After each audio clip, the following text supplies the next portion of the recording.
امیر اہل سنت کی بارگاہ میں ناروے اوسلو سے کچھ سوالات لے کر حاضر ہوا ہوں۔ اس وقت ہم ٹریول پر ہیں اور نماز کا وقت ہو گیا ہے۔ اب یہاں برف ہی برف ہے۔ کل رات -25 ڈگری ٹیمپریچر تھا۔ کسی کو وضو نہیں ہے، نماز کا وقت ہو گیا ہے، تو اب اسے اگر تیمم کرنا ہے، اب آپ یہ دیکھیں کہ اگر یہ برف جتنی بھی ہٹا لیں تو زمین تو نہیں ملتی ہے، تو کہاں تک اس کو ہٹانا ہوگا؟ اور تیمم کیا برف سے بھی تیمم ہو سکتا ہے؟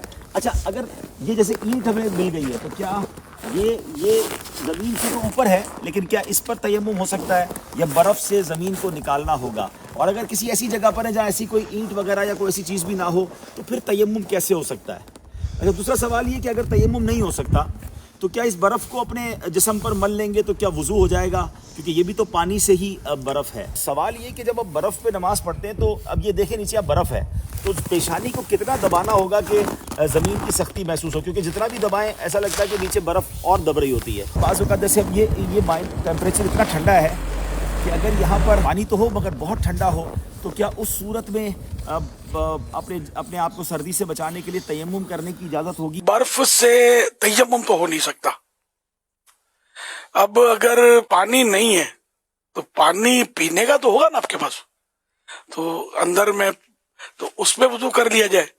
ایسے موقع پر یہ جس طرح کا مٹی کا پیالہ، اس طرح کی مٹی کی پلیٹیں بھی ہوتی ہیں تو جس پہ پالش نہ ہو، سالڈ مٹی کی اینٹ یا مٹی کا کوئی ایسی پلیٹ وغیرہ گاڑی میں رکھ لیا جائے، پلیٹیں تو مٹی کی ہوں، ٹھیک ہے نا، تو ان سے بھی تیمم تو ہو سکتا ہے، جبکہ تیمم جائز ہو جائے۔ چاروں طرف ایک میل تک کم از کم پانی ملنے کی کوئی امید نہ ہو۔ پانی ہو بھی کسی کے پاس تو وہ نہیں دیتا، یا دشمن کا قبضہ ہے یا درندہ ہے کہ پانی کے لیے جائیں گے تو وہ حملہ کر دے گا وغیرہ، کوئی بھی ایسی مجبوری ہو، یا اتنی ٹھنڈک ہے پانی میں کہ پانی نقصان پہنچائے گا، سوال کا حصہ یہ بھی ہے۔ تو ایسی صورتیں ہیں، اور بھی صورتیں جس میں تیمم جائز ہو جاتا ہے۔ تو اب ایسی صورت میں کہ جب نہ پانی ہو نہ زمین ہو اور تیمم بھی یعنی کرنے کی کوئی صورت، ایسی تیمم والی چیز ہی نہیں ہے جس سے تیمم کیا جا سکے، جو مطلب یعنی کہ نہ تیمم پر قادر ہے نہ وضو پر قادر ہے، تو اب ایسی صورت میں یا کوئی بھی ایسی صورت ہو جہاں نماز پڑھنا ناممکن ہوتا ہے، تو ایسی صورت میں نمازی کی نقل کرنی ہوتی ہے، نمازیوں جیسی ہیئت یعنی کیفیت بنانی ہوتی ہے۔ یعنی نماز کی نیت کے بغیر نماز پڑھ لے گا لیکن اس میں نیت نہیں کریں گے، اور بعد میں یہ نماز جو ہے یہ ادا کرنا فرض رہے گا، اس کو پڑھیں گے۔ تو ایسی مجبوری کی حالت میں کسی نے یہ ہیئت بنائی، نمازیوں کسی کیفیت بنائی، صورت بنائی، تو وہ گناہ سے بچ جائے گا، جبکہ وہ قضا بھی کر لیا، وہ قضا کا گناہ اس کو نہیں ملے گا۔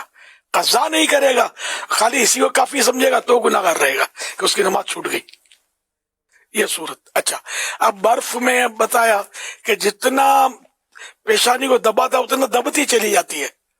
اگر واقعی سے کیفیت ہے تو پھر سجدہ تو ہوگا نہیں، جب سجدہ نہیں ہوگا تو نماز نہیں ہوگی۔ برفانی علاقے والوں کو تو کوئی لکڑی کا پھٹا رکھنا چاہیے یار، تو جو مطلب سخت ہو اس کو بچھا کر اس پر سجدہ کرے تو وہ سارا وہ زمین میں ذرا دسے گا نہیں۔ کھانے کی، پینے کی، پہننے کی، اوڑھنے کی کئی چیزیں گاڑی میں رکھی ہوں گی، تو اس طرح نماز میں کام آنے والی چیزیں بھی رکھی جائیں۔